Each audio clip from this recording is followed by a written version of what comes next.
बाहर बहुत बारिश हो रही है। आज पकौड़े की जगह चिकन कटलेट बनाते हैं, पर चिकन तो बहुत कम है। चलो ब्रेड है ना, 6 ब्रेड ले लेते हैं, उसमें थोड़ा दूध डाल लें और इधर चिकन को ब्लेंड कर लेते हैं। और अब चिकन में हम क्रम्बल ब्रेड और कुछ मसाले डाल लेंगे।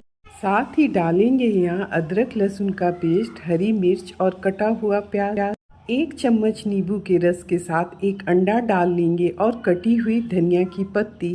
अब इसको करेंगे एक अच्छा मिक्स और हथेली पे लगाएंगे तेल और बना लेंगे कटलेट। इसे चाहें तो आप फ्रिज में रख सकते हैं, लेकिन अभी फ्रिज में रखेंगे तो बारिश बंद हो जाएगी। तो कर लेते हैं इसे झटपट एक अच्छा फ्राई। और बस ये थोड़ी सी तैयारी और बन गया हमारा कटलेट। तो चलिए इसे करते हैं पहले प्लेट और उसके बाद टेस्ट। Thanks for watching.